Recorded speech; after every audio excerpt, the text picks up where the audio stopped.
Materiais de suporte são OPMS e por isso deve ter cobertura ou não?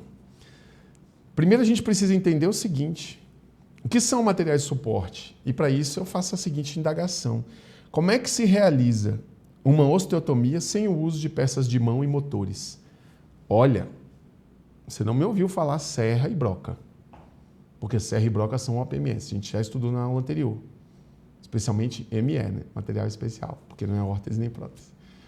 Eu não estou falando de broca e serra, eu estou falando aqui de peça de mão e motor. É outra coisa. E para isso, eu também faço a pergunta, né? Só apresentando esse slide aqui. Como realizar uma artroscopia sem as óticas e as caixas de vídeo? Para você fazer a artroscopia, né? Você precisa enxergar. Como é que você vai enxergar se não tem a vídeo? A vídeo não é uma órtese, nem prótese, nem material especial. Então, não vou ter cobertura. Isso é um material de suporte. Então, eu quero contar para você, eu falei que eu ia contar uma história legal, interessante. Eu fui num curso em São Paulo, um curso muito bom, professores muito bons, renomados no Brasil, que falam muito sobre órtese, prótese, materiais especiais. Fui lá para entender como é que estava atualizando e tal. E quando eu percebi, eu estava em lugar hostil, porque eram todos profissionais de operadoras buscando aperfeiçoamento, a gente incentiva isso, mas que enviesado, né? Ali é buscando para economizar, não buscando conhecimento para gastar mais. Então eu fiquei em silêncio, assisti e adquiri muito conhecimento lá e tal, mas no meio da aula eu fiz a pergunta, falei: quem é que paga a conta dos motores e das pontas, das peças de mão? Já ficou um silêncio. Falei: olha, existe um custo aí que não é contabilizado. Os motores que são emprestados são motores que são caríssimos. Caríssimos, eu estou falando de 200 mil reais. Para mim isso é muito dinheiro. Para a maioria da população é muito dinheiro. Então, esses motores são utilizados e quebra um pedal, quebra o próprio motor, quebra irrigação, quebra a peça de mão. Isso é um custo. E esse custo, ele deve ser pago por alguém. E existe a frase no Brasil, né, que nenhum almoço é de graça. Então, se o motor é emprestado, se a peça de mão é emprestada, alguém está pagando. Quem é que está pagando? A coletividade. Por quê? Se determinada placa custa R$1.000, mas é necessário um motor para inserir aquela placa, ela pode vir a custar R$1.100. E eu dei esse exemplo, falei: olha, acontece isso aqui e há um custo. Como é que é a obrigatoriedade de cobertura? Rapaz, eu ouvi gente pular dessa altura, chegar e falar: não, como assim? Tem que pagar, agora vamos ter que pagar o motor? E o professor foi muito cortês, ele falou assim: qual o seu nome? Aí eu falei: Marco Aurélio. Você é de onde? Sou de Brasília, estava em silêncio.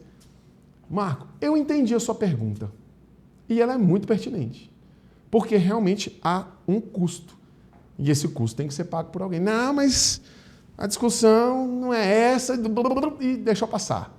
Mas o custo está lá. E por que eu trouxe aqui?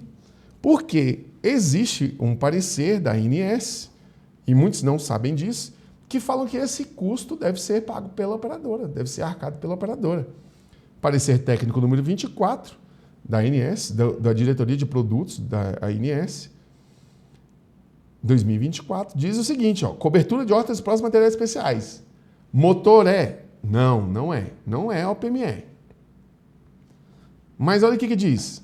Salienta-se que o uso de materiais de uso permanente deve ser objeto de contratualização entre a operadora e seus prestadores, devendo ser garantidos pela operadora sem ônus ao beneficiário.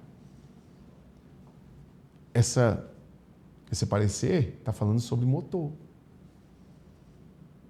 que ele está dizendo?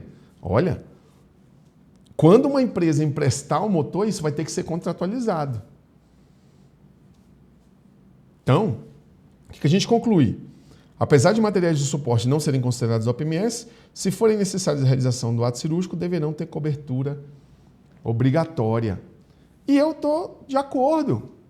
Porque imagine a seguinte situação: você empresta, fala: ó, ok, eu ganhei a licitação dessa cirurgia, Operadora, você vai pagar 4 placas, 16 parafusos e uma serra, não é? Ok, eu estou mandando para lá. Estou mandando. E o cirurgião chega, e aí, tá tudo certo? Já ligou os motores? Não, doutor, não tem motor não. Como assim não tem motor? Como é que eu vou fazer a cirurgia sem motor? A operadora não autorizou. Olha, como assim não autorizou? Não. Ninguém comprou. Ninguém comprou? Alguém tem que ter comprado. Alguém tem que estar disponível. Tem que ter disponibilizado lá no centro cirúrgico. Entende? Entende como é séria a questão? Uma questão que as pessoas têm uma grande dificuldade de entender. Quando você pisa fora de casa, você está praticando um ato jurídico. A partir dali, se você cair num buraco, o Estado vai ter que reparar, eventualmente, se você quebrar o pé. Tudo que a gente faz é um ato jurídico. E quando você cede um motor para um hospital, cede para um cirurgião, cede para um operador, você está praticando um ato jurídico. E esse ato jurídico precisa ser regulado. Entendem? E eu vou além. E se o cirurgião assistente não solicitou o motor? A operadora errou em não autorizar? O que ela errou se ela nem teve chance de autorizar? A operadora pode falar, se ele tivesse pedido, eu teria autorizado, porque eu tenho a obrigação de custear. Então, Marco, você está viajando. Ok. Eu estou colocando aqui uma situação que na prática cotidiana não é falada, mas que silenciosamente aumentam os custos das operadoras. Porque se aumenta o custo de uma placa que era 1.000, ela passou para 1.100 porque tem que fazer a manutenção do motor, são 4 placas. R$400 a mais. Se for 50 parafusos, eu tenho cirurgia ortognática, eu tenho um caminhão de parafuso aqui. Se cada parafuso desse tiver R$100 a mais, 50, quanto é que vai dar? O advogado não sabe fazer conta, não. 5.000? Esses 5.000, você acha que a operadora vai falar sobre o quê? Equilíbrio contratual. Tem que botar lá nos custos de reajuste por sinistralidade. Entender?